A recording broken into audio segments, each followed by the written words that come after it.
thanks for downloading this episode from Teachers Talk Radio. You can find the full schedule and listen back to all our shows at ttradio.org. Enjoy the podcast. This show is brought to you in partnership with John Catt Educational, publishers of professional development books and resources that support great teaching and learning in schools around the world. Don't miss out. Level up your professional development today and visit johncattbookshop.com to explore the full range of titles. Use the code JCTTR2425 for 20% off your order. Happy reading. Introducing My New Term, the revolutionary technology application connecting schools and candidates directly. Whether you're a school seeking to streamline your recruitment process or a candidate searching for your next role in education, My New Term has the solution. Developed by a former teacher, the technology at My New Term now connects tens of thousands of candidates with schools every month by digitizing the recruitment process. As a candidate, you can search for jobs, set up recommended jobs, and save time by applying directly to schools via a standardized online process. No more completing manual and repetitive application forms. Employers can streamline processes and save time utilizing the leading applicant tracking system for schools and multi-academy trusts. Recruitment in education has been broken for too long. My New Term is on a mission to change just that. Visit mynewterm.com to learn more, search all the latest opportunities, or schedule a demo. My New Term, shaping the future of education recruitment.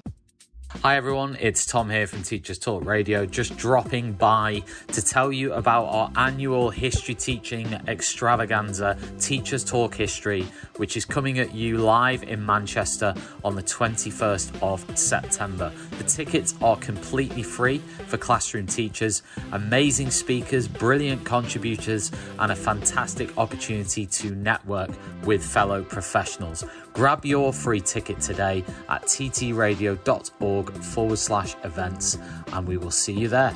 Hello, everybody, and welcome to Teachers Talk Radio. If you're listening to this on playback, thank you very much for joining us this evening for a conversation about recent events and I guess what's going to happen sort of going forward as well from it. So welcome. If this is your first time ever listening to us at Teachers Talk Radio, we welcome you and thanks for joining us for this discussion.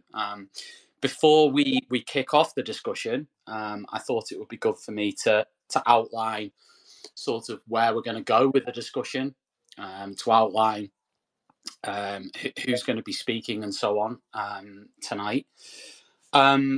Just to recap for anybody who doesn't know, because I know we have a lot of people from around the world who listen to our podcast, from places like the Philippines and Iran and South America. We're talking about the recent riots that have taken place in the UK in the last 4 to 5 days across the UK. And just to give a little bit of background here, what actually happened was about a week ago, 3 young girls were tragically killed in Southport. And it was a very sort of well-publicised, terrible event up in Southport, which is just north of Liverpool. There was a stabbing and 3 young girls lost their lives. And following this event, a large number of, and I'm going to use the BBC's terminology, and this is disputed terminology, and I'll explain why in a moment. They've called these protests anti-immigration protests. They've also used the term protest. Now, again, I'm going to try my best here, everyone, because it's a very heated topic, and I'm going to try and present all the information as best I can. But this definition has been disputed by some who have claimed that these are not protests, they are riots. And therefore, we shouldn't use the term protest. Okay? So, again, I'm not expert enough to sort of make a pronouncement on that, but I would argue that, yes, they were anti-immigration protests. Most of them turned violent and turned into riots. We have seen looting of shops. We have seen the trashing of properties, libraries. We've seen a library burnt down in Liverpool. We've seen cars getting smashed in. windows smashed in.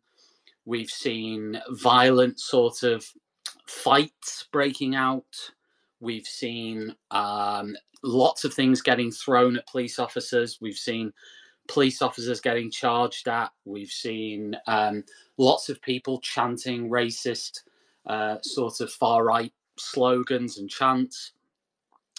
We've seen a lot. We've seen all sorts of this stuff in lots of these different events that have happened over the last 4 or 5 days, up and down the country.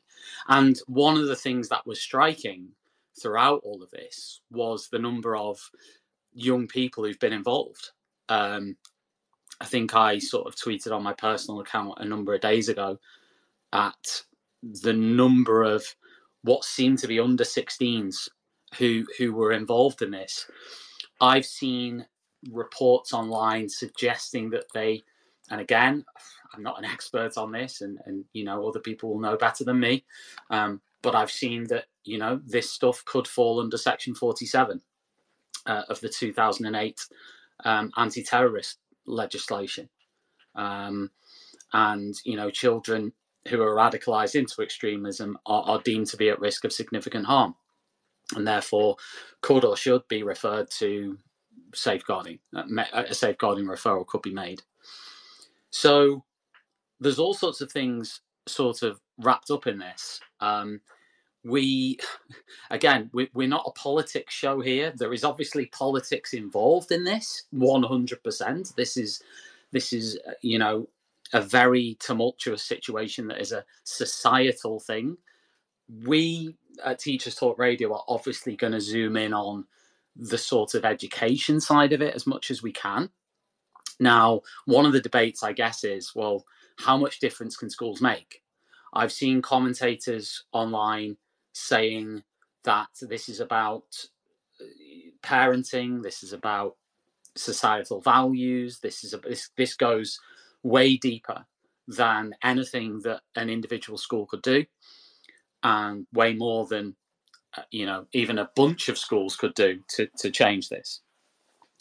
One of the things that is going to be interesting is obviously when we go back, a lot of children and young people will be passing comments on these events. There is no doubt about that.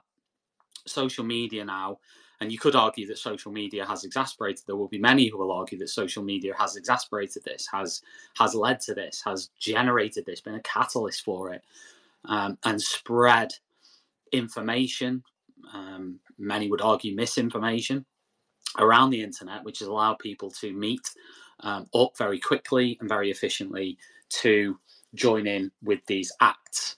And for that reason, young people will know about it. I mean, if you went back 20 years ago, the only way I guess they might know about it is if they read newspapers, or if their parents or family told them about it.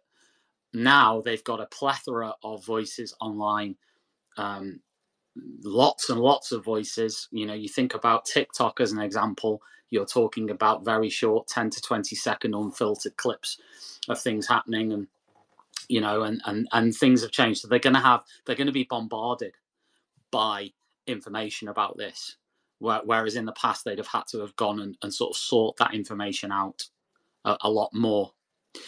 Now, what does this mean? Well, it means that children and young people are more likely to have opinions about this. I think they're more likely to express those opinions in a school, whether that be in front of teachers, to teachers, or just with their peers.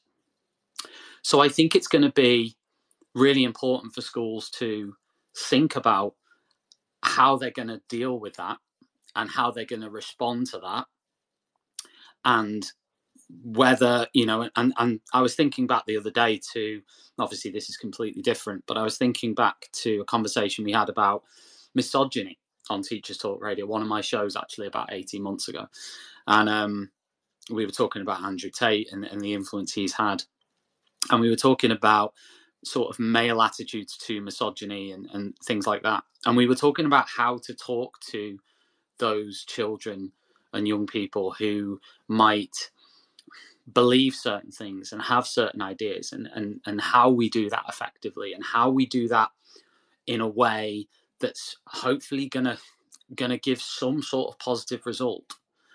out of it. So tonight I want to really explore how are teachers going to respond to this, how a leader is going to respond to that. I'm very fortunate to have a leader join me tonight, which is Laura, who is a current head teacher, and Laura is going to hopefully share her view on what she's going to do in her school. And obviously later on it would be great, I know Yasmin's here, I know there's plenty of other people here who I'm sure will have views on this later on in the show, and obviously welcome much more expertise than I've got to come on and share their sort of thoughts on this in terms of the way in which schools and teachers should respond. I have tried to look at as much media as possible before this show, in terms of the sort of things that have been said, and the things that are being said on the BBC and Sky News, but also less mainstream media, on social media as well, to try and really capture what exactly the feeling is, and what is the way forward with this. Is it even too early to think about that? Laura, welcome to Teachers Talk Radio. How are you this evening? Hopefully, yeah, you go. Yeah, I'm good, thank you. Thanks for having me on. It's always great to get on and hear what everybody else is saying, really. I think as a leader, it can be sometimes quite isolating when you're making decisions on your own. So it's really useful to have sort of a community of people who, are all having the same sorts of conversations as you. Yeah, now Laura, you're a head teacher, so do you want to give everyone just a quick sort of brief introduction to you in a professional sense? Yeah, so I have been teaching for 20 years, which always makes me sound really old, but had a number of different roles, really. I actually came through a curriculum route. So I was an English teacher and head of English for many years, and then went into sort of assistant principal, did a few different roles there. I did some teaching and learning, I did some professional development and staff teacher training, and then moved into sort of curriculum. And then started to really look at results and making sure that raising standards work was done.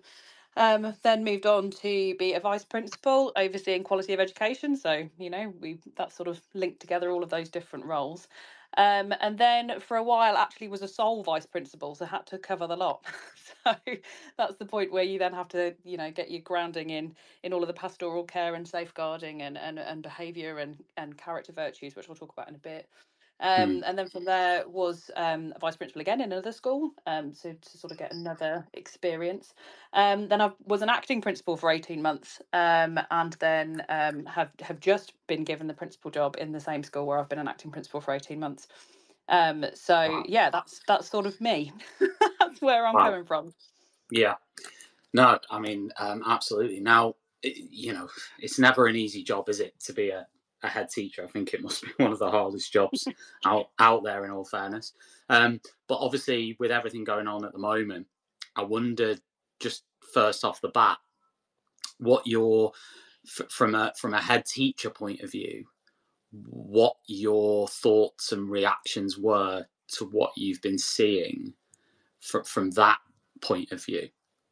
Yeah, I mean, I think as everybody else, I've been really shocked by sort of the seeds and the things that you're saying. But for me, it always comes back to education, as everything does. In terms of what's my standpoint on it. And obviously at the moment it's really tricky because it's all happening and it's very heated, and the discussion around it is very heated. And for me, I'm looking at it thinking, okay, so as you're saying, what's going to be the response when we get back to school? What sorts of things are gonna crop up or are going to be different? And obviously at the moment that's all really hypothetical because we just don't know. And as usual, it's always about what sorts of systems and things have we already got in place to help children deal with what they've been seeing and to process it and understand what they've been seeing, and almost what the alternatives could be in terms of peaceful protest, etc. So I think it's a really difficult one for me, but because of something that the school that I currently work in does, we spend a lot of our time talking and delivering a character education program. And I think that's going to be really important here in terms of where we move. It's not necessarily our response to, because it's something we already do and we have already been doing. Okay. So it's more a case of really making sure that we go back through what we call character virtues. So what is it that we instill in our students that makes them the character that they want to be moving forward. And we always talk about, a true test of your character is what you do when nobody else is watching you. It isn't about what's expected of you or what other people would want to see. It's about what you want for yourself. And so for me, it's going to be back, looking at our PSHE curriculum, looking at our PD curriculum, thinking about have we really captured all of the things we need to capture to make sure that we can help and process, and making sure really that the pastoral teams are ready to help and support when we get back in September if there have been specific issues. But in a more general sense, how are we going to help children process what they've been seeing over the last sort of week or so? Do you think you're gonna do something from a whole school perspective, like an assembly? Do you think you're gonna sort of address it to everyone, or do you think you're just going to get on with business as usual, but talk to the staff? Yeah, I think the problem with addressing something just as an assembly is that it can always seem a bit tokenistic. We're Yeah. just talking about this today because this just happened.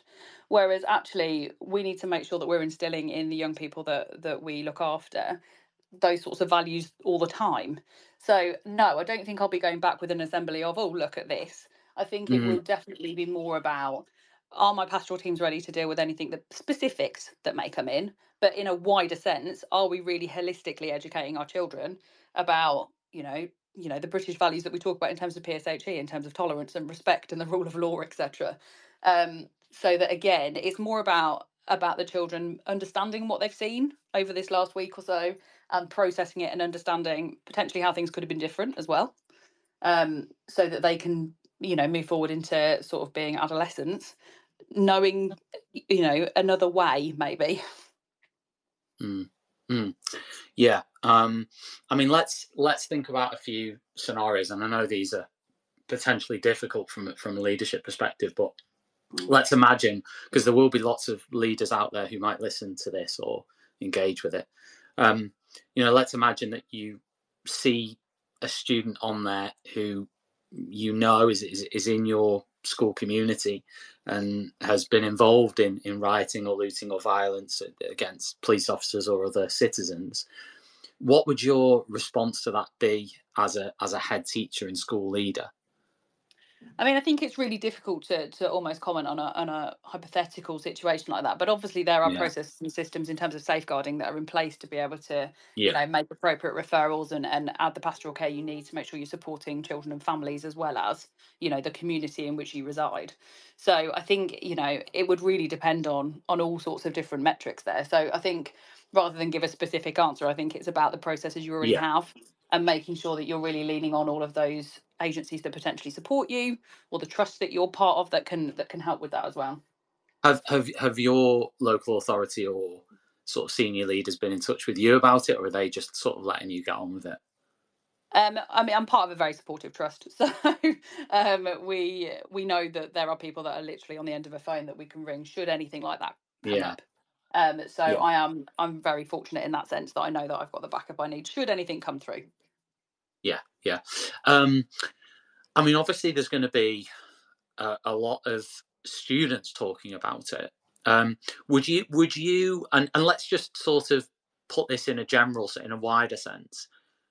What advice would you give to the teachers on your staff and whoever that may be, in terms of their response to students talking about this or sharing opinions on this? What's going to be your line to teachers on from that point of view?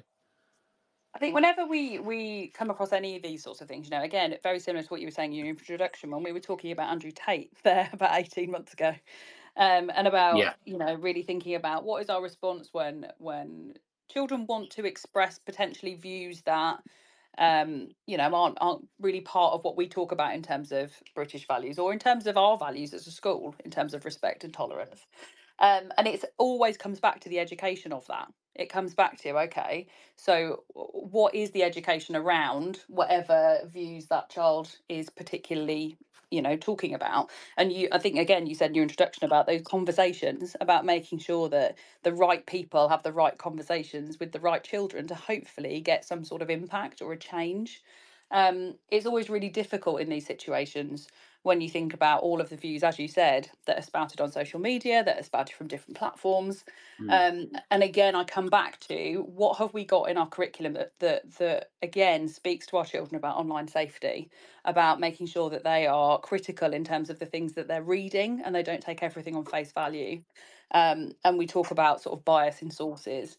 And again, it's about circling Mm. back and thinking, what is it that we need to, if we're, if you're hearing an influx of the same thing, then obviously there's something that needs to be addressed. But if we're talking about individual children, it is about the response to those individual children and those conversations you can have that can make a difference, with the right adult having the right Yeah. conversation, but certainly not, an open forum for everybody to sort of chip Yeah. in. So I think it's multifaceted there. It's either the individual conversation or it's a broader look if you know that you're getting a lot of the same conversations happening.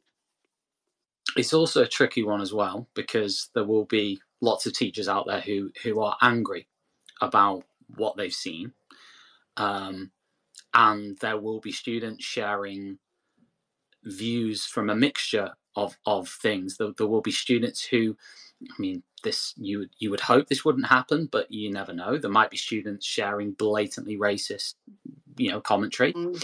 There may also be other students sharing views about mass immigration. There may also be students sharing views about from a pro perspective and an anti perspective in that sense. But there may also be students sharing things that are racist and that sort of thing. So it's, I suppose what I'm asking is what do you say to the teacher who deals with each of those? Do you deal with each of those differently I think, as a teacher? yeah, I mean, I would suggest yes, yeah, but I yeah, I think it completely comes down to your professional judgment in those scenarios. yeah, Teachers are yeah, highly skilled. That is what we do. We have a very clear culture of safeguarding in schools, and adults are able to have those conversations. And if they feel like they're not able to have those conversations, there are other adults in the school who can have those conversations. So it's just about making sure that your processes are yeah, really clear and your referrals are really clear about who needs what. And I think as schools, we're really good at that. We are good at identifying a need and looking at what the education in place is to help address that need. So I think as leaders, it's making sure that we are really clear that we've got those systems in place and that we've got the right people who can have the right conversations with students. Mm. From a curriculum perspective, does it make you reflect even more on your curriculum, or does it make you think, well, do we need to look at this again? Do we need to think about what we're teaching and how we're teaching it and the importance we're placing on particular things? And or is it, as I said at the beginning, is it business as usual, or are the adjustments that you're going to be making? I mean, I think the curriculum is one of those things that is never done, as you're aware. No. We circle back to curriculum, all the time, looking at, we use our personal development curriculum really closely linked with our contextual safeguarding information coming through all the time. So actually, our curriculum in terms of our PD curriculum and our PSHE is constantly changing to reflect the needs of our students. And the needs of our students may be completely different to the needs of another school's students 70 miles away. And I think as leaders, we have to make sure that we are responsive to contextual safeguarding issues as they arise. But I think you also have to be careful to not just jump on a bandwagon as well. So it's a constant balance Yeah. of what is the underlying values Yeah. we're looking for here. What are the underlying issues? Yeah. Are they things we already talk about, like I've just said about online safety, about making sure that you are being critical about sources that you're reading? Is it about respect and tolerance? What is the thing we want them to learn from it?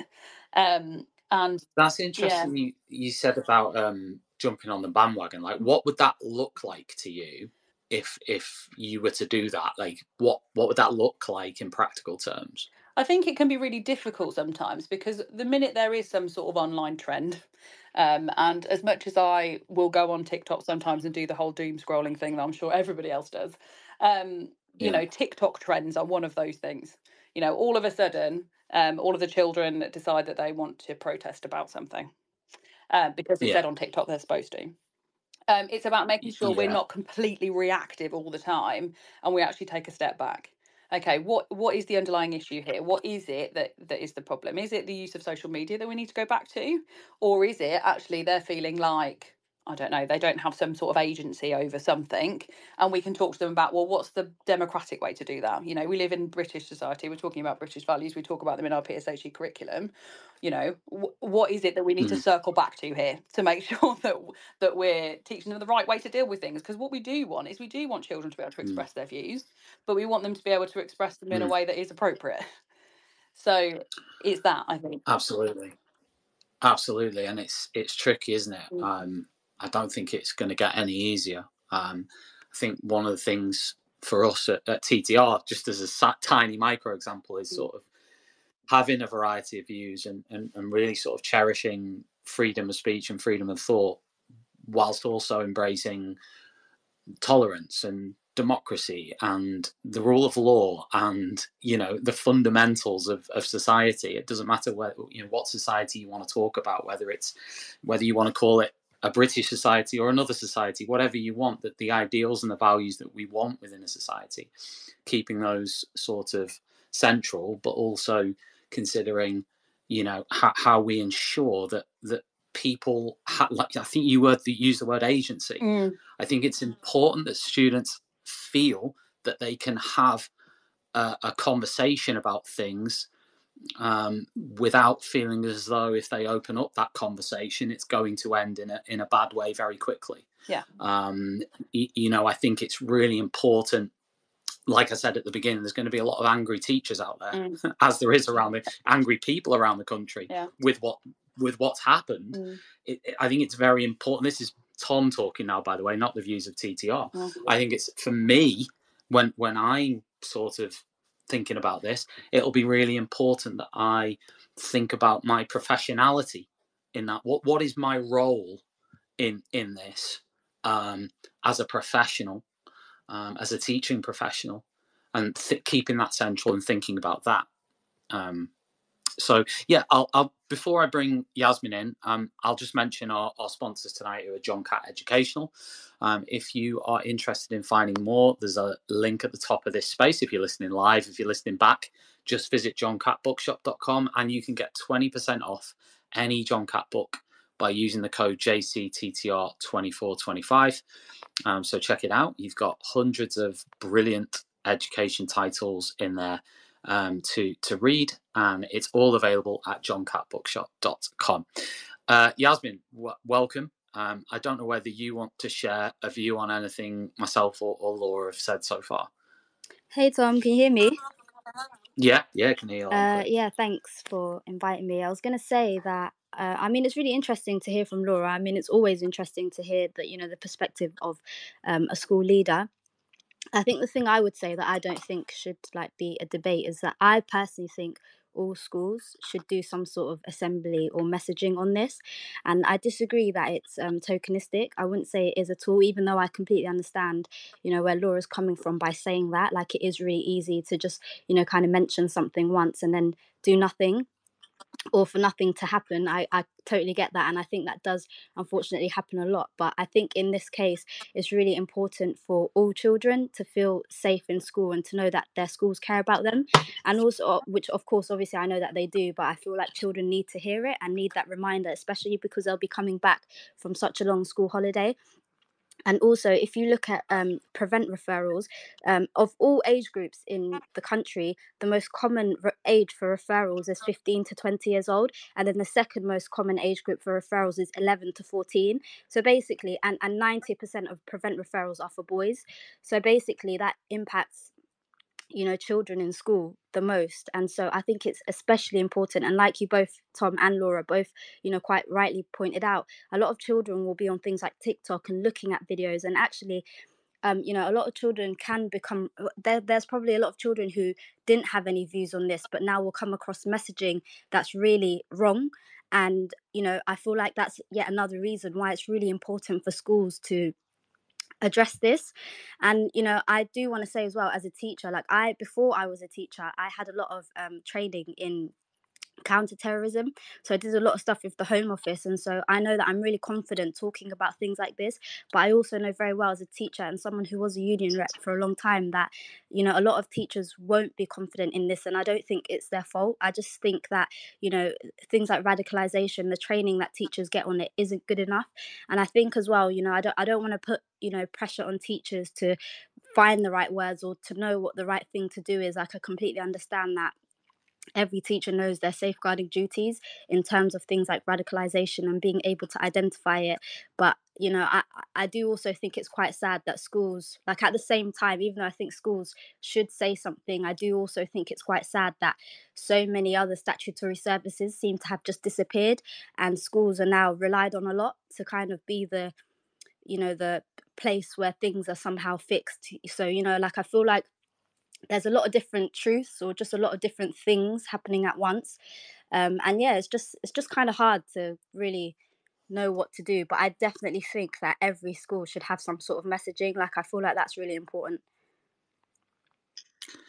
Laura, I don't know whether you want to sort of comment on that when it comes to what Yasmin said, because I did understand your point earlier about. Yeah, no, I completely understand where Yasmin is coming from. I just feel like maybe an assembly is not the way to do it. I think that is just too one-off, and I think in a situation like this, we need to think, you know, longer term in terms of all those values that we were talking about. So it's not that I disagree. I don't disagree. We do need to do something curriculum-wise to make sure that we're covering all of the you know, the views and the things that have happened. But for me, it's a longer term process, and you know, I can understand why people would do things differently, and I'm sure every leader will choose to do something different. And I don't think there's necessarily a right or wrong answer about it. I just feel like I need to make sure that our overarching curriculum sort of deals with all of the things that they may well have seen. Yeah, I mean, it's an interesting one, isn't it? This is why I really wanted to have this conversation, which is a very difficult one because it's so topical. It's really only just happening. But I think it's interesting hearing both of you talk about that in terms of there are going to be differences in terms of how this is going to be approached. And I don't necessarily think in many cases there'll be a right or wrong. I just think they're going to be different approaches. Yasmin, I wondered why you think that there shouldn't be a debate as to whether there should be an assembly or not. So I just see said, why. yeah, assembly is an example. I just think it's a good starting point, but obviously shouldn't be, you know, the only thing, which is why I said, even though I disagree with it being tokenistic, I understand where Laura's coming from. But like, if I just use myself as an example, I'm a black, you know, visibly Muslim person. If I was a school child, and I was at school at the time when there were, you know, terrorist incidents, or, you know, Muslims were, or just ethnic minorities in general, you know, experienced violence or were scared to go out, I feel like to just go straight into lessons at school can make a lot of children feel like they're not cared about. And I feel like that's really important to acknowledge. I feel like not just assemblies. I completely get it. You know, there's SMSC, there's so many different things. I know the curriculum addresses a lot of these things, you know, but there's other stuff, you know, there's tutor messages, there's a lot that can happen. But I just think it's really important for schools to tell children, look, we know what's happened over summer, and you know, how else will you be able to open that, you know, dialogue you're talking about, Tom, where children, you know, are able to, how will you identify which children need support, or which children are scared, or which children, you know, I feel like you have to start that conversation, you know, and I feel like schools should address it as soon as the new academic year begins. Yeah, I get that. I was going to ask you as well, Yasmin, just circling back to what I was saying earlier to Laura around those sort of conversations that will probably happen with maybe form tutors, I would imagine.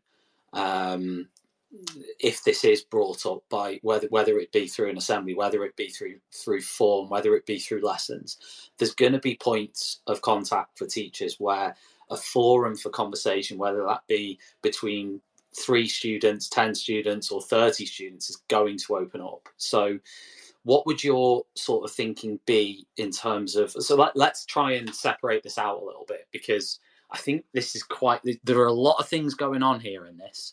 You've got blatant racism, okay, which we've seen. You have disaffection. you have a sense of marginalisation within certain communities, whether that is perceived and is real or not. That's the way that is one of the factors in there, isn't it? Within this mix, there is I guess also thrown in there alongside the racism and alongside the sense of marginalisation is a lack of education, maybe starting from home, I guess, in terms of, basic sort of fundamental values and so on. And then also you might throw in that there are sentiments and concerns around mass immigration, which have been there for years and years and years, all across the political spectrum. So what I'm asking you is, Yasmin, with all of these different things that I've just described, I've described 4 or 5 there issues that could come up, okay? There's no point in shying away from them and sort of not talking about them, because they could all come up, right? So it's how does a teacher deal with each one? Because I would presume that each one would be dealt with quite differently. It would be by me anyway. I mean, I will obviously start with saying I don't have all the answers. Like, I actually don't know. Yeah. No, I'm not asking Yeah, I you. know, I'm but not asking you to have all I the will answers. also Just your say, thoughts. like, I think it's really important for both students and staff to be able to comfortably share concerns that they have or views, just ask questions. Like, I think as a teacher, I remember times when, I've worked in school where, like, for example, when the Everyone's Invited, I think it was called, when that website came out and loads of schools were named. At the time, I was in a school that was named, and we just had a really quick staff briefing, and we were told that as form tutors, we would now be delivering this, all these grey area scenarios on sexual abuse and sexual assault. And I was a union rep, and I remember how many teachers felt uncomfortable because they didn't know how to answer a lot of questions. And that is something I take really seriously, and I feel like this is no different. This is so hard to talk about, and I feel like I assume the best in all teachers, and I believe that everybody will want to say the right thing and be able to help all their pupils and all the staff in their school. And a lot of people just simply won't know what the right thing is because they're, like, as you rightly pointed out, Tom, so much is going on. But I just feel like one of the most important things is for there to be dialogue. I feel like beginning with staff, they need to be able to ask questions. So, like, the Home Office every year publish really detailed statistics on prevent referrals. I think extremism and radicalization is massively misunderstood by a lot of teachers in schools, and I think it's publicly available. I can even send the link now if anyone Well, wants what do to you mean read it. misunderstood? I mean, just capture that for me, what you mean, because it's easy to say it's misunderstood. Capture what that means. So, like, for in example, practical terms. if I was to ask now, like, what is the most common age group for referrals, even though, like, I've obviously mentioned that already, but, like, what is the most common referral that in England for prevent, like, which type of extremism is the most commonly referred, or which statutory service does the most referrals in a year? A lot of people think it's the police, but actually it's schools. Or a lot of people also believe that, like, Islamist, to quote the Home Office directly, that Islamist extremism gets more referrals than extreme right wing, but actually Islamist extremism has been decreasing since COVID, whilst extreme right wing extremism has gone up every year since COVID. So, like, there's just a lot. But isn't what I appreciate what you're saying, but isn't this more? This is more information to know, isn't it? No, but I'm saying I feel like knowing the wider context or understanding the wider context can help people know what to say. It's just my point. I get that. I get that. I mean, what I was more thinking about was within the classroom. I mean, for me personally, I think one. I mean, you both mentioned this to an extent. Laura mentioned the word agency. You've mentioned, I can't remember what you said, but about letting people speak, dialogue. You've talked about dialogue. Yeah, to just say, Tom. I think one. Sorry, I don't mean to cut you off, but to just say, I feel like it's a really tough position for leaders in particular, because I think, just like a behavior policy or whatever, I feel like it's really important for the messaging to be the same, and so what kind of information is discussed amongst staff is really important for it to be consistent, so that all the pupils, so it's not like a lottery, do you know what I mean? So, like, all pupils are getting the same kind of message and the same kind of, I think dialogue's important, but you can only really get dialogue if staff feel confident. And so I feel like staff need support with what to know, which websites can you access to get information, the training that they get, the opportunity for them to also ask questions before the children return to school, because as far as I know, everyone has training days before, the kids come back to school. So like, I feel like focusing on that is really important. Yasmin, I'll just cut you off there. I'll just read out some of the comments from people. So Richard said, Yasmin, you're right, but my fear is 3,000 secondary schools and 25,000 primary schools will do this and assembly generally quite badly. From Rich. Ray said, the welcome back would be important for students of colour or immigrant students to know the school is safe for them. Many will be afraid of returning to school with classmates who will literally have been out rioting against them over the summer. Miss Eunice says, I love the focus on character development, Laura. This will help them grow into well-rounded individuals who contribute positively to society and stand against hatred and division. I will come back to you, Laura, on the character building thing, because I think it's something I want to dig into. We've got another comment from Miss Eunice, sorry. The reality is that each of us has had a unique experience, and this will also be true for the children in our schools. We need to create an environment where all children feel safe and valued. JBL says most teenagers are incapable of reading through media, spin and rhetoric. For example, they need to realise that when a gay or black person is arrested, it doesn't mean that the police are homophobic or racist. Two-tier policing is another dog whistle, he says. So we've had lots of comments there from sort of listeners and people engaging. So thank you very much. And thank you to everybody who has been listening. Thank you very much to our regular listeners like Rebecca, for example, and Nathan, who's always, but he's stuck with me, Nathan. So I'm not even going to thank him. He's just stuck with me every Monday. Sorry, Nathan. But everybody else who sort of listens regularly, thank you for joining us on this. Laura, I mean, let's just dig in just a little bit about the whole character thing. Oh, before I was going to actually make a point there before we went on to that about me in the classroom and like thinking about for me. So the first thing this is me talking personnel, really careful to do would be to not jump down a student's throat the moment that they mention a particular keyword or something, and I just jump on it and just go, right, you're completely wrong, and just sort of go for that. I think that's, for me personally, that's the wrong approach. Some things are beyond. Some things I think teachers have to take a moral position on. So racism, for example, you have to take a moral position on. You have to say, I'm sorry, that's unacceptable. That's unacceptable for you to hold. We'll have to discuss that later. I mean, for me, I wouldn't be discussing that in front of other students in case there's, it goes further than that. But I'd be saying that's unacceptable. That is an unacceptable position and view for you to hold. However, there are other things. For example, if students say things like, and by the way, the reason I mention this is 4 million people voted for Reform UK, and Reform UK's main thing was immigration. So immigration is probably going to come up as a topic. So if a student raises something that I feel is controversial, it totally depends on what they've said, and how they've said it.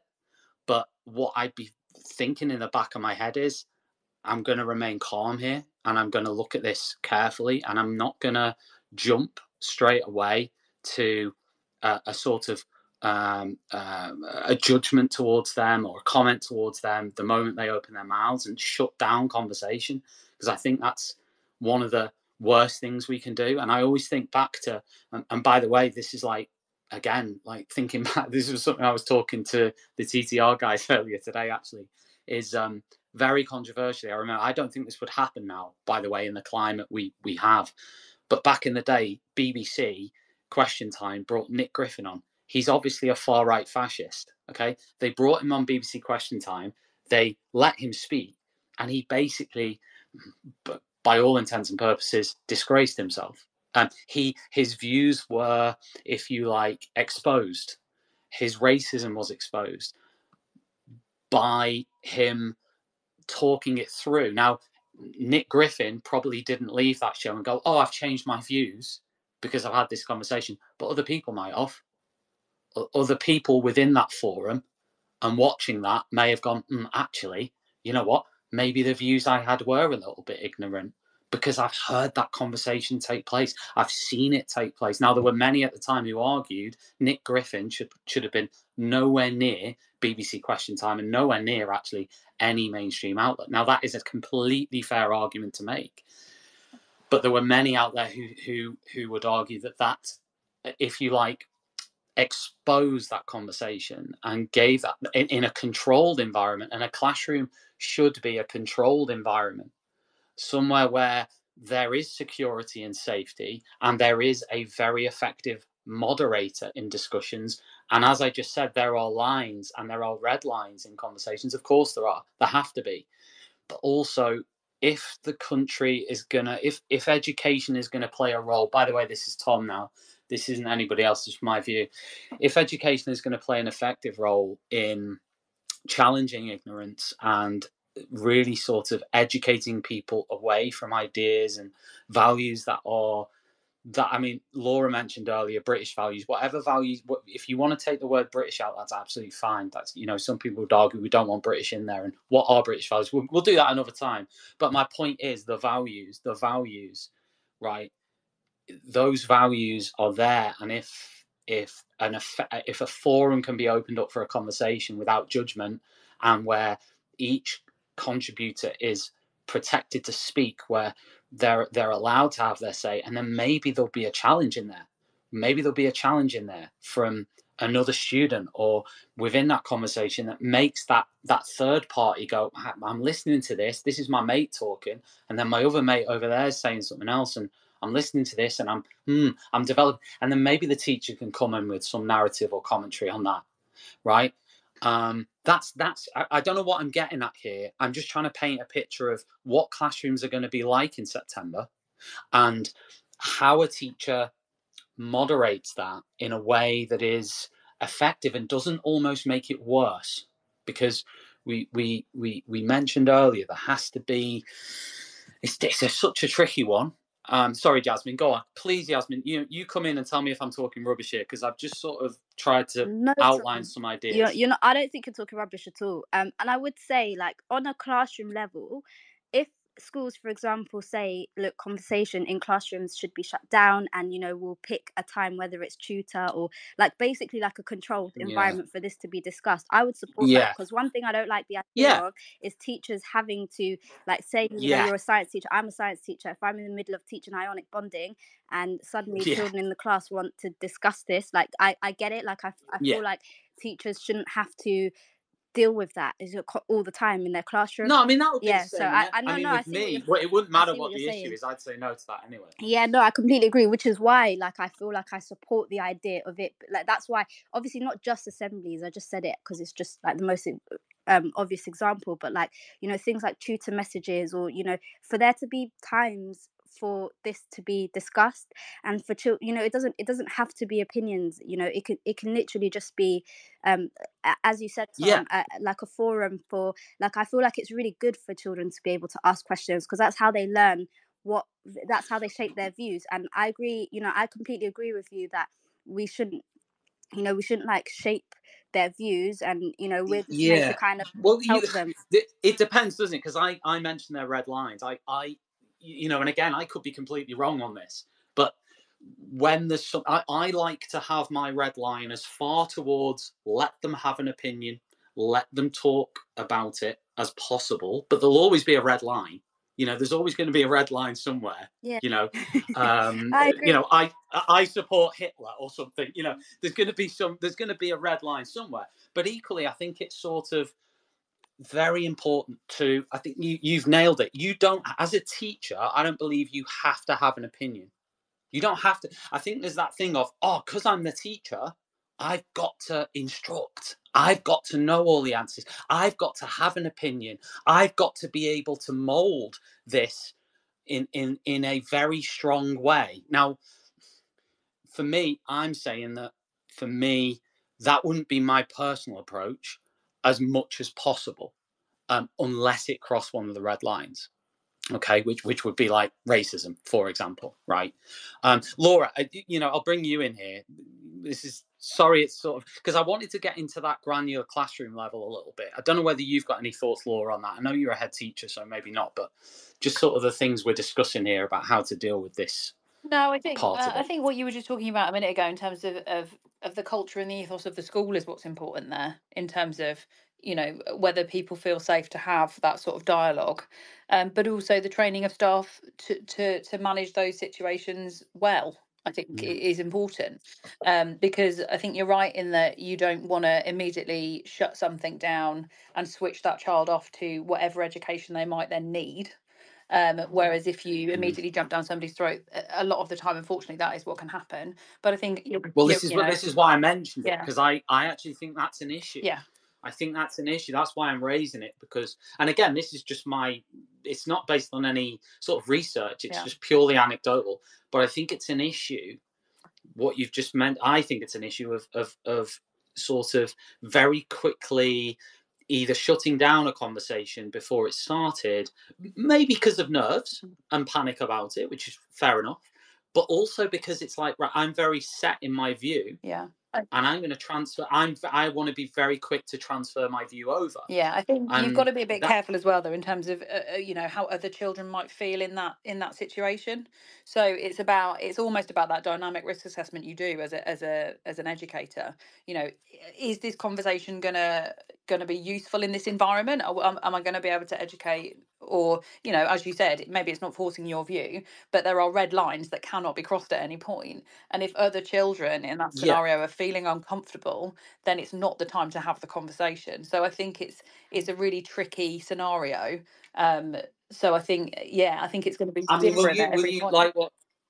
like what Yasmin was saying, Laura? Will you sort of be saying to will you be sort of thinking about when conversations should take place, Yeah, as I mean, in, I think we have that sort of culture in the school anyway about any type of conversation. You know, as I spoke to you before when we circled back to the misogyny stuff and Andrew Tate, we did a lot of work at that point about, yeah, you know, yeah, making sure that you can have conversations that mean that children can express whatever view they have in a yeah, safe enough environment that they will also listen to the opposing views potentially, or that you yeah, have some yeah, sort of education around that. But at the same time, it's about, is this the right time and place to have this conversation?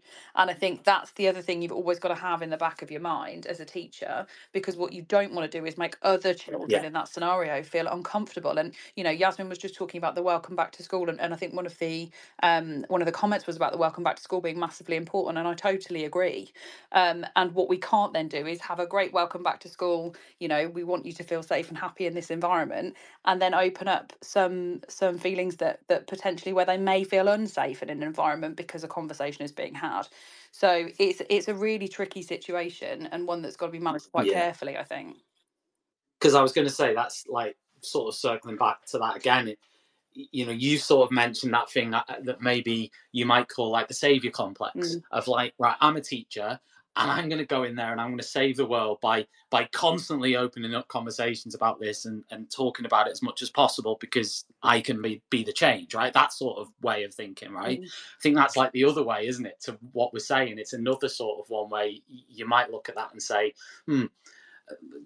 caution, you know, throw a bit of caution on there in terms of how you approach Yeah, I mean, things. it's And not that the conversation the, can't happen, or that the education behind it no, can't happen. It's of just course about, not. is this the right space for that conversation? And sometimes the answer will be yes. Yes, it is the right space. Everybody feels safe. It's an environment where, you know, we've had these types of conversations before in terms of a PSHE lesson, for example, or a tutor time. But Yasmin's quite right. She was talking about how she's a science teacher, and if somebody wants to talk about something in science, Yeah, and actually she potentially was the teacher they felt the most comfortable to voice that concern or have that conversation, then yes, that is still, you know, available if you need that support. But I think it comes back to the pastoral care and making sure, as I said before, that you've got those systems in place to help educate those students who potentially are giving views that not everybody is comfortable with, but allowing them to work yeah, through those, because, you know, our role as educators is to educate.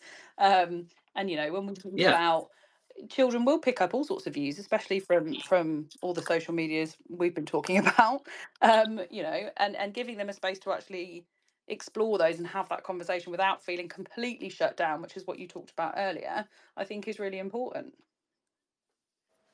Yeah, no, absolutely, and actually, Miss Eunice, and thank you, Miss Eunice, because she's been a guest on TTR with me. She's also sort of, listened to various shows, and she said she's pleased we're discussing this topic and not ignoring it, which would be easy to do. Thank you. That's what we try and do here at Teachers Talk Radio. It's not necessarily easy. I'm not going to say it's easy for me either to sort of have this conversation, because it is difficult, because you're always thinking, oh, I'm going to mess up here and say something wrong or say something different. And you know what? That reflects the classroom, doesn't it? That's the same. That's how the kids are going to feel in the classroom. Oh, I don't want to even say what I'm thinking here. I don't even want to say anything for fear of it. And that sort of, I think we've lost a little bit of that as a society, maybe in education, because of the division, maybe because everyone's so quick to jump to a judgment or an opinion or a thing, instead of just calmly going, okay, let's let this play out.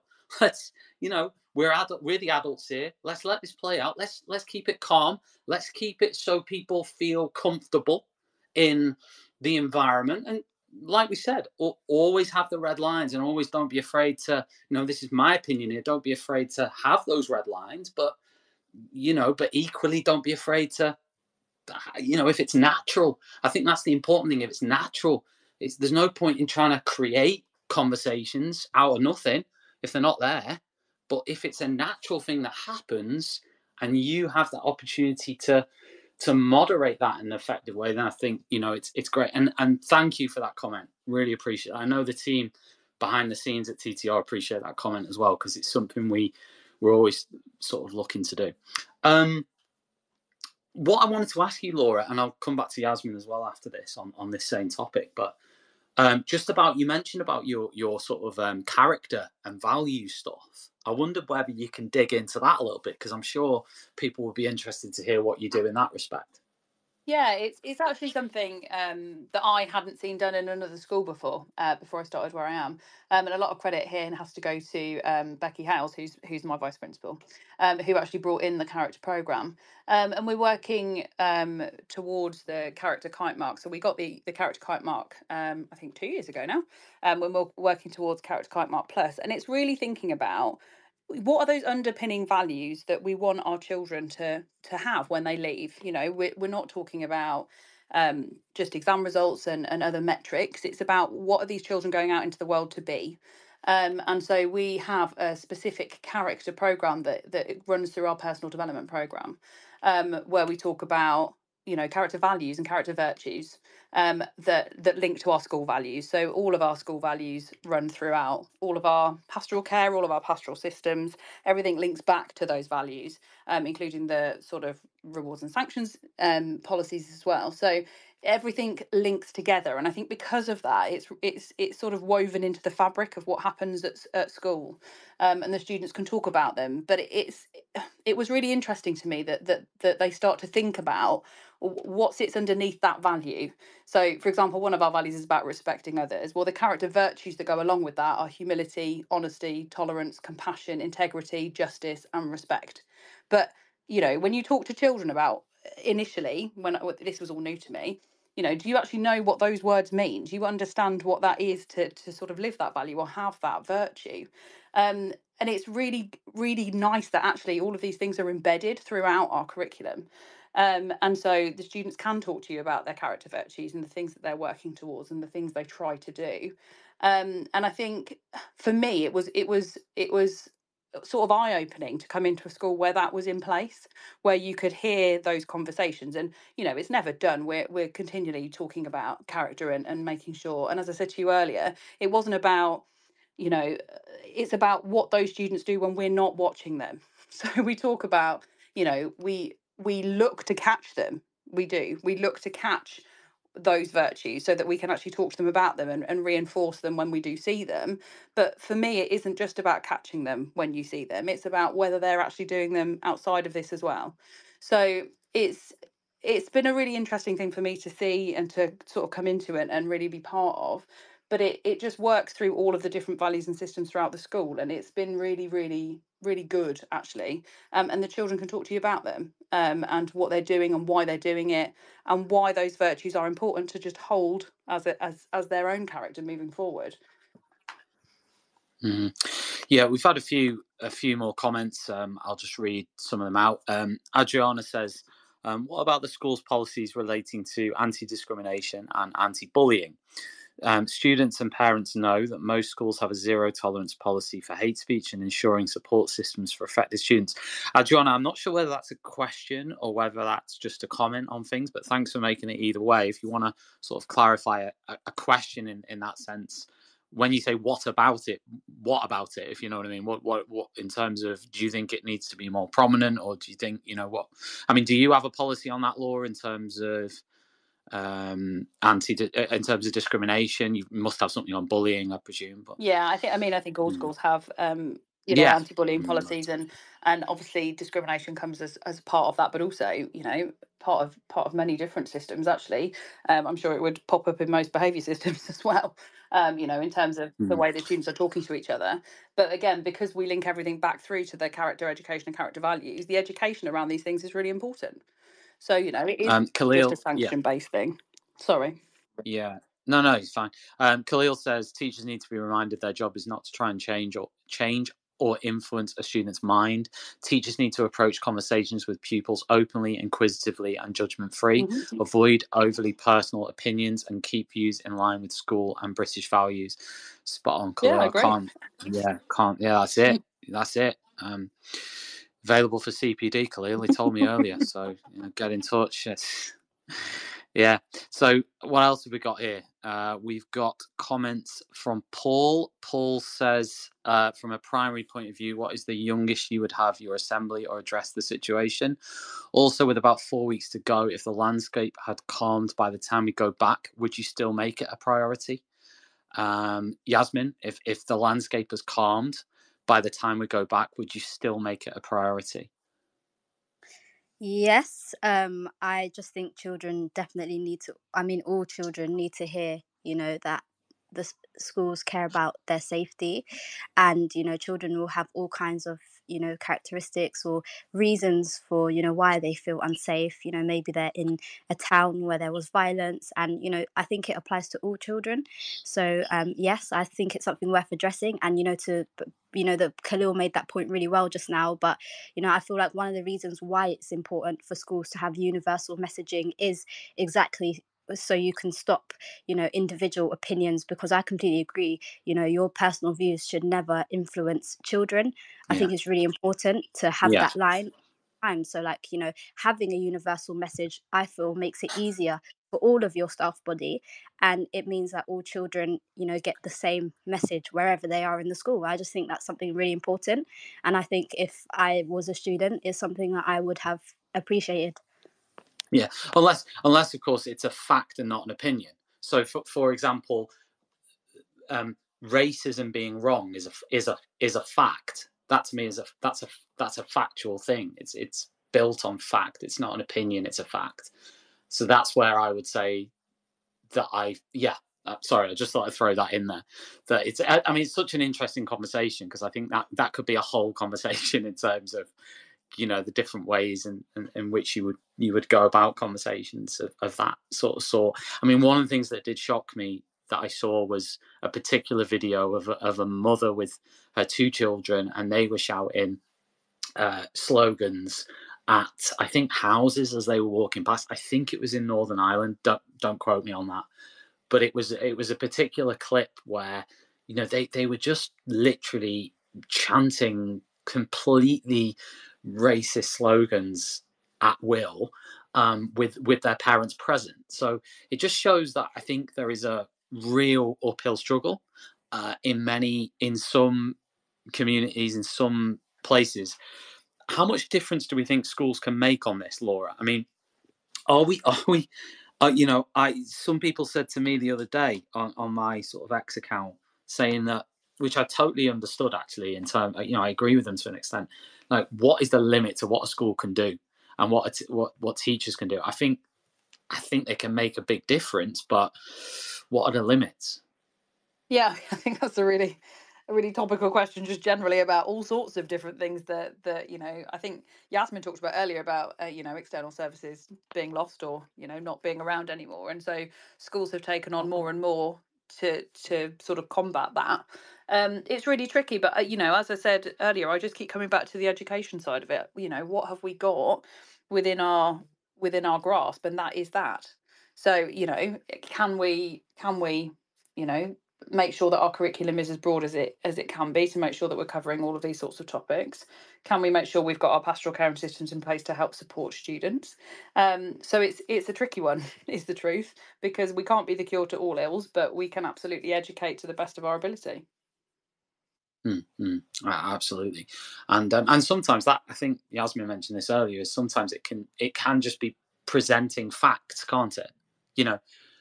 Presenting facts. I mean, I'm a history teacher, so part of what I do is presenting facts, and I think that can make a difference. Just presenting facts about, like we teach so much that is sort of relevant to this, whether it be anti-Semitism in Nazi Germany, whether it be the civil rights movement in the United States, whether it be stuff further back in Britain.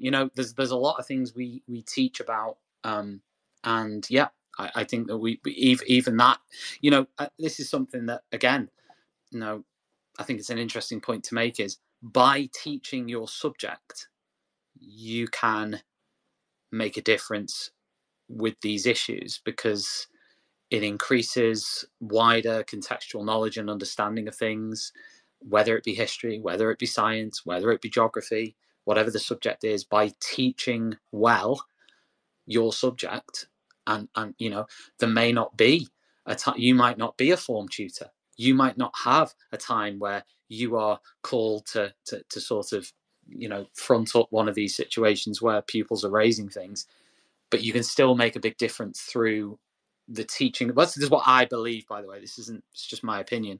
You can make a massive difference just by teaching your subject well to these sorts of things, because it's going to increase the knowledge, it's going to increase the things they know. Taking history as an example, it's increasing the knowledge of things they know about the past, which hopefully might in some way form or shape their views of what's happening in the future. The classic one would be World War One and the role of Empire troops in World War One in the Allied sort of side of things, whether it be the French army, the British army, whatever it is. Even little things like that can change perceptions. They're just factual. They're not, you're not sort of preaching with it. You're just saying, this is factual. This is what it is. Yes, Yasmin, go on. Sorry. Yeah, I was just going to say, Tom, in addition to that, like, I feel like it is a really good time to, talk about the British values to pupils, because I think a lot of children, and, because of their age and for so many different reasons, they might struggle to understand, what is the difference between, or how do I have individual liberty, but also have mutual respect and, tolerance for others. Yeah. And I think it's a really good time for, schools to basically tell children there's more than one reality. I feel like a lot of the time in like mass media and on social media, there's this idea that if something affects one group, that it's somehow at the cost of another to talk about it, when it isn't.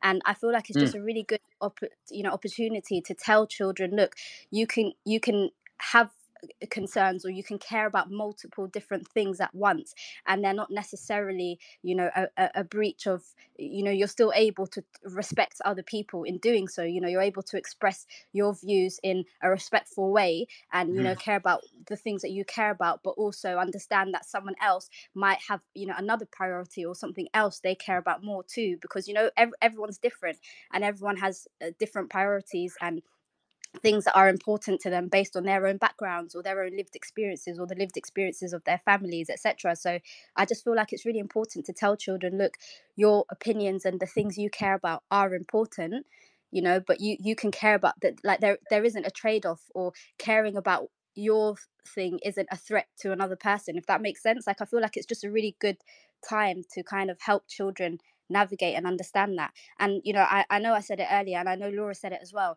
I'm not saying that schools have I don't think they should have to shoulder all of this responsibility on their own. It's not fair on schools. That there are other services that should exist and should be funded properly to be able to help children holistically, but it's not just the job of teachers. But at the same time, I just think it's a really good time to tell to tell children, like, if I just say a random example that crosses my mind, last month, just before school closed, I had, pupils in my class that basically said, just in the middle of a science lesson, were like, somebody said, Labour won the election, and another child was like, oh, he was really disappointed, and he said, I really wanted Reform to win.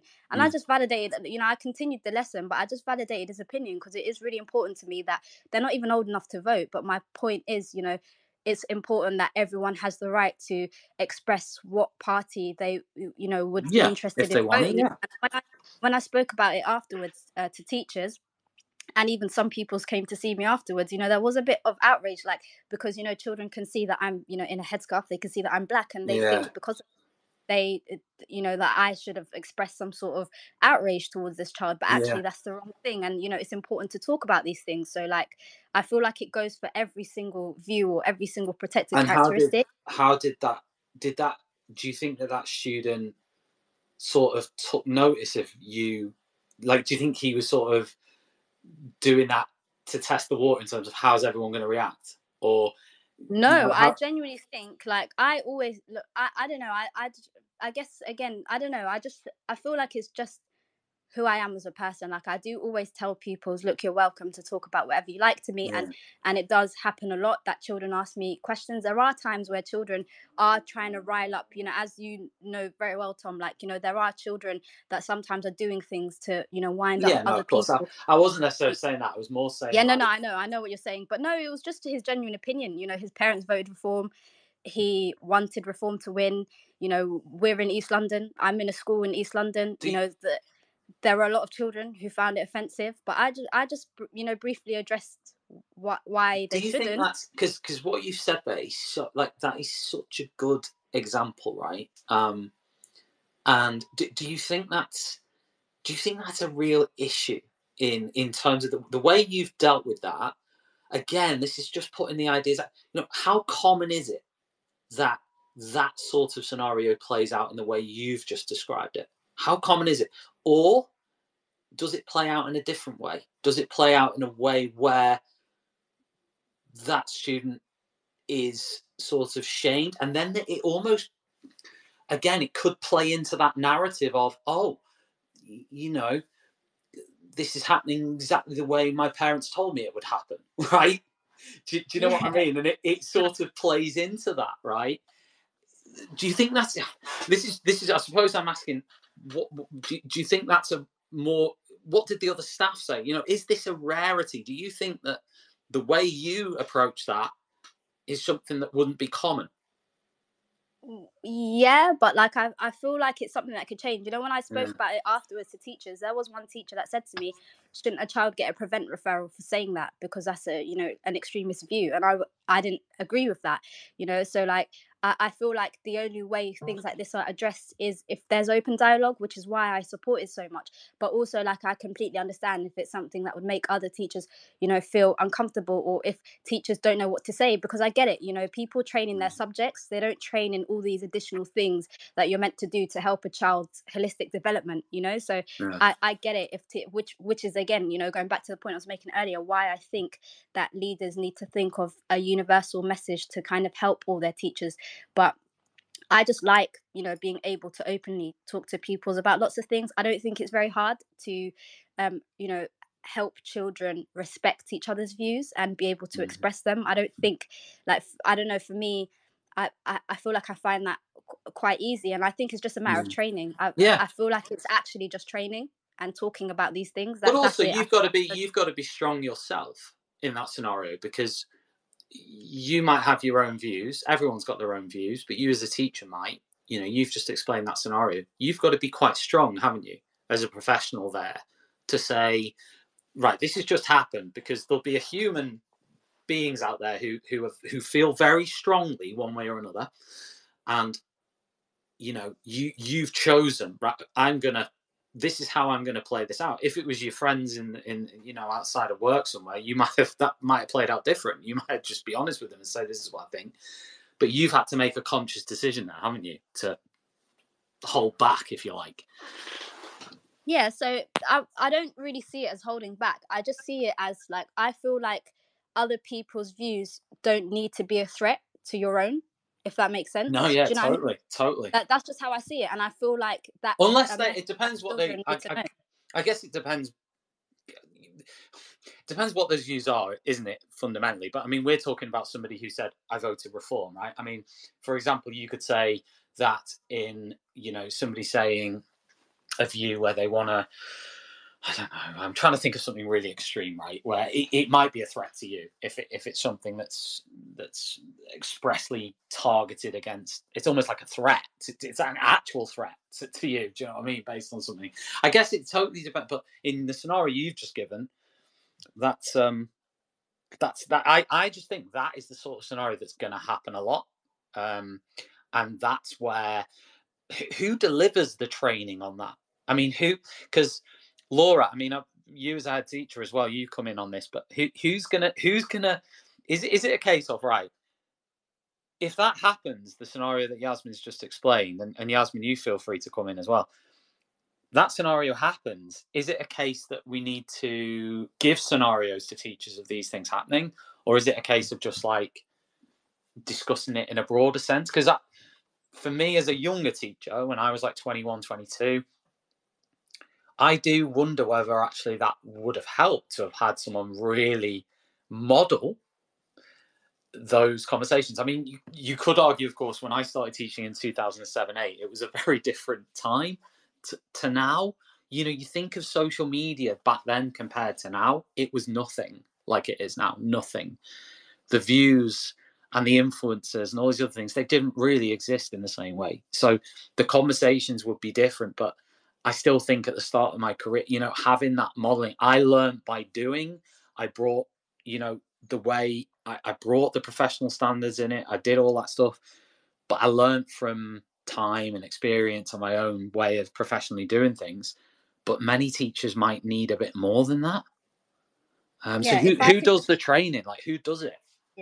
If I could just jump in, Tom, I personally feel like from the perspective of a teacher who goes to a training day every September, to go back to what I was saying earlier, when I finished uni, just because of, my background and, growing up on a council estate, etc., I ended up working for my local council. And one of the things I was quite extensively trained in was in counterterrorism. And I found it really interesting. So I stayed in it for a bit of time before I went into teaching, which is what basically helped me, kind of understand, what is the difference between extremism and, just an opinion and things like that. And that's why it became easy for me to talk about. But every year that I've done, extremism or radicalization training, it's just a video, it's like a tick box. You just watch. Every time I do it, I just think I've actually learned really little from this, and I think if it wasn't for the experience I had before, I don't know what I'd know.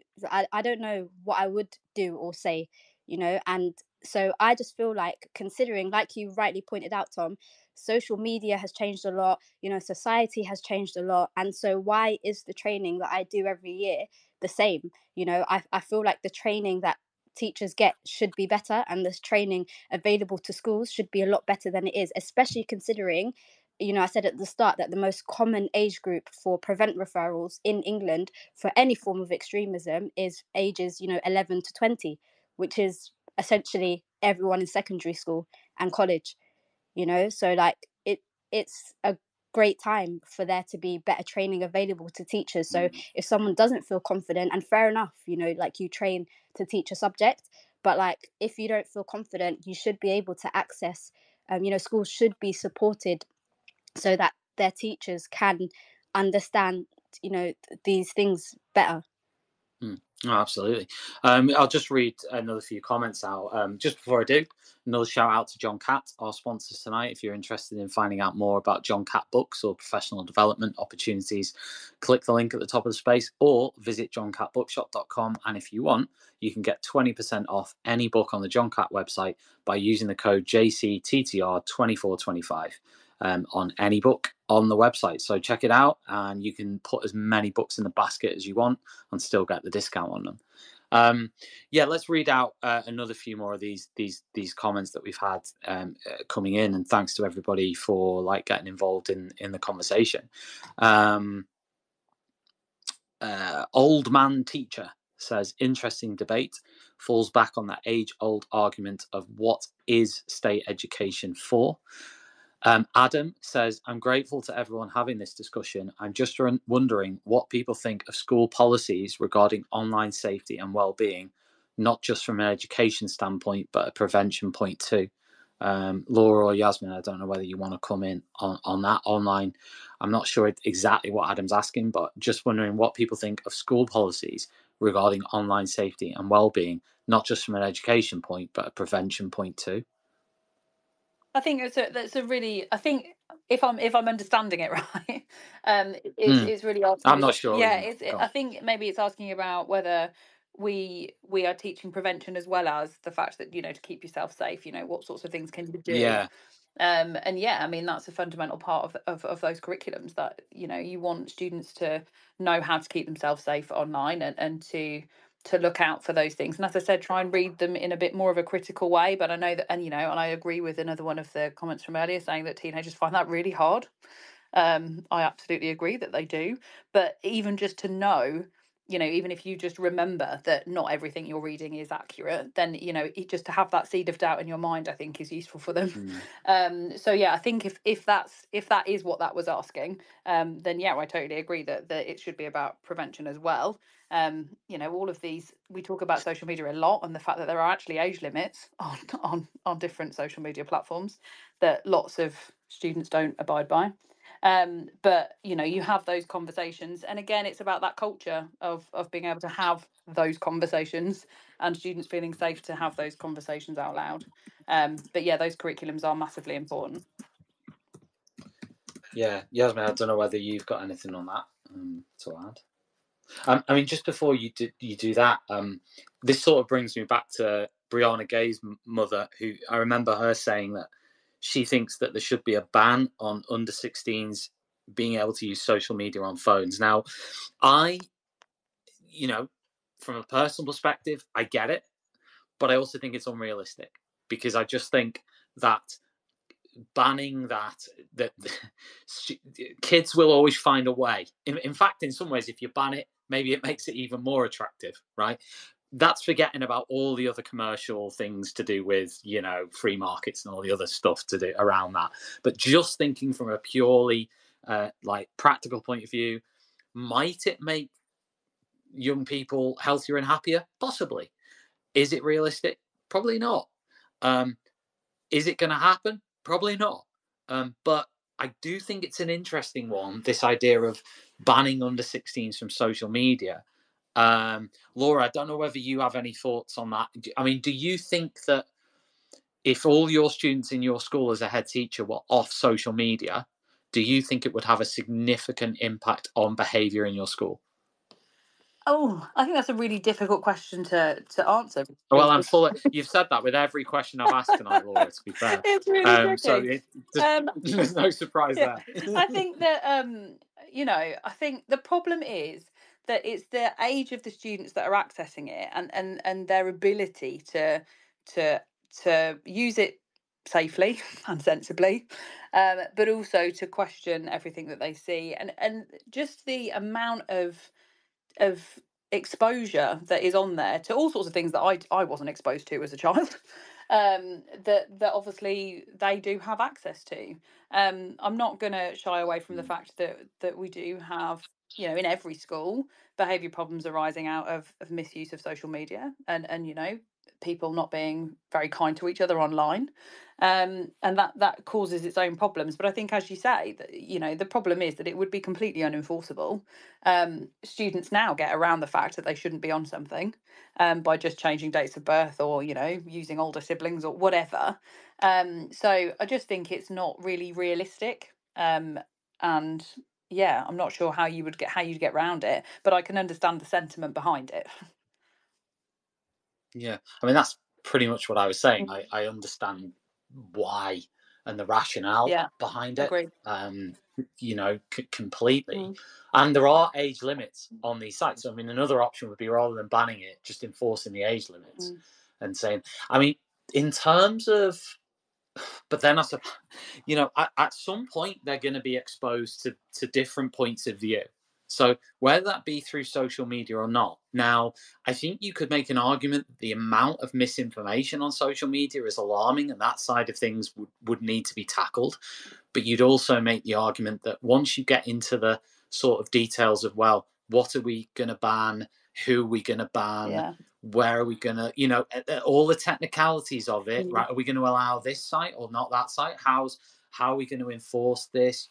It starts to get very, very complicated. And then also you have the whole freedom of speech arguments coming in there as well, in terms of, right, I suppose you could argue, well, we're cutting this out for under 16s. But Yasmin, what do you want to add? Just to a little bit of a silly point, but just in response to what you just said about social media, I was going to say that the only reason why I have this Twitter account is because when I was at school, the school didn't yet know about Twitter. And so I made an account because it was the only social media site that wasn't blocked. So anytime we had like computer, I thought it was so you could chat to me all the time. Anytime we had. No, I'm really offended. I thought you had an account so you could talk to me all the time. In 2009, Tom. But it's the only reason why I made a Twitter. I had no reason. Like the only motivation I had to join Twitter at the time was because it wasn't blocked. So like when I had computer room lessons, I just had another tab open, and I just feel like children will do that. I know that very well as a teacher. Yeah. When phones are banned, there will always be children who sneak them in. When phones have to be handed in, there will be children who won't. So exactly as Laura said, there'll be VPNs and stuff to get around any ban on social media. So when technology will move on. It's already moved on so much that if you say, well, we're banning social media, you honestly don't think there'll be an app that's created where you can just zoom into all the social media through it, a portal into social media. Of course it would be. I think there are some really impressive things about social media as well, though, that we can't not mention. All of the the revision materials, all of the the extra things that children can get at now is absolutely amazing. The fact that we can have this online community where we can all talk to each other as well. So there are huge benefits to it, and I think it has to come back to that education around it rather than a ban, because as you said earlier, I think they'll just find a way around it. And also there's a lot of we talk about misinformation, there's a lot of accurate information in there too. Yes, you've got to know how to find it. You've got and this is where education again comes in. It's so critical in terms of evaluating source material and all the rest of it. But there is a information available. I mean, this is an interesting one I wanted to ask you actually. We've seen various commentators online sort of railing against what they call the mainstream media. Okay. And this is from both sides of the political spectrum. I mean, I remember tweets last year about the BBC, and somebody said, I think it was James Theobald, it was somebody on edgy Twitter, said the BBC can't win because they're told by sort of the far left and the far right that they're biased.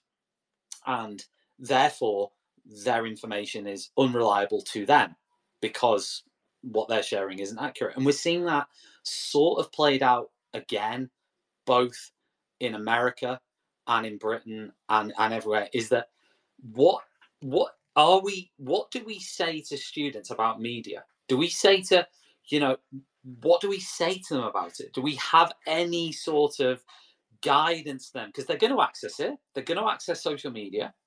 So what are we saying to students in terms of where they're getting their news? I mean, I've seen people interviewed in the last few days saying, I don't get any of my news from the news anymore. I get it from influencers. I get it from scrolling through videos on TikTok.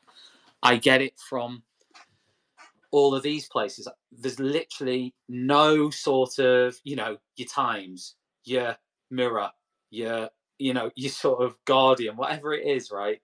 There's much less of that, and some people are completely off it. Adam, welcome to TTR. I'll let Adam come in first, Yasmin, then I'll come back to you. Adam, hey, what's your thoughts on this? Hey, you're right. No, thanks for answering my question, Laura and Tom. I appreciate you addressing it. I mean, for me, it's been. I mean, first off, it's great to be here, and hear everyone discussing this, because as soon as I saw teachers discussing this sort of thing, I was like, I've got to get in here and understand what's going on. So a bit of background on me.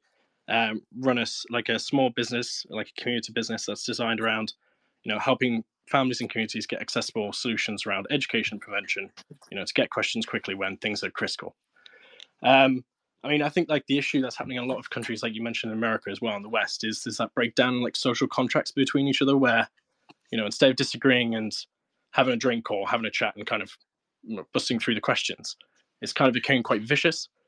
And I think that bias around, getting your news from one place only and trusting that one place, can be quite dangerous to the individual as well as, people around them from a social cohesion element. So I think, kind of trying to enable students to understand that confirmation bias when they see something.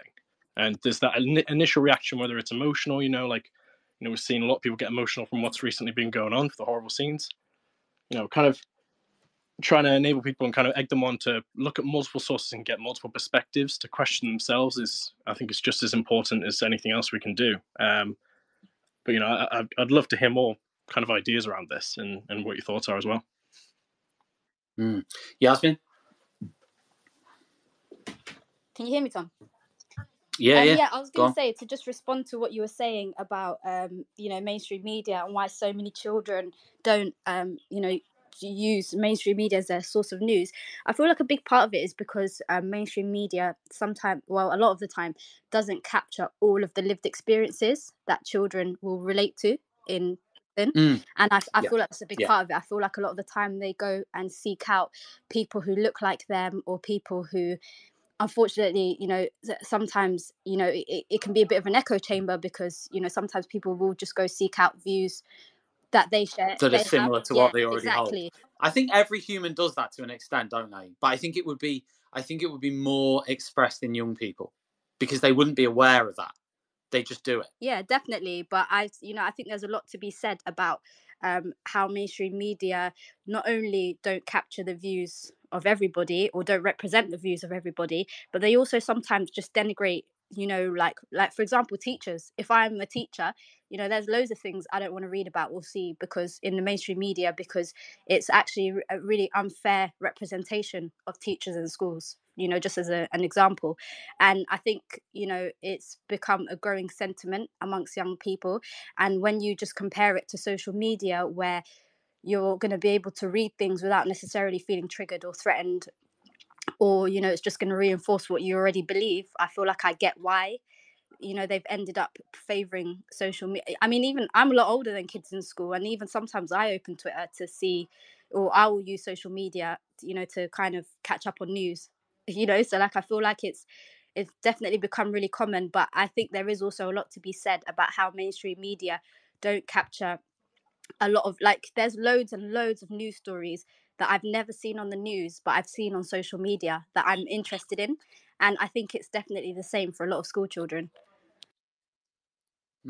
I mean, it's interesting, isn't it? What you said is that, it's interesting, this phrase mainstream media. I mean, the students may not actually be aware of what that actually means. There'll be a lot of kids, you say mainstream media, you say to them, what is mainstream media?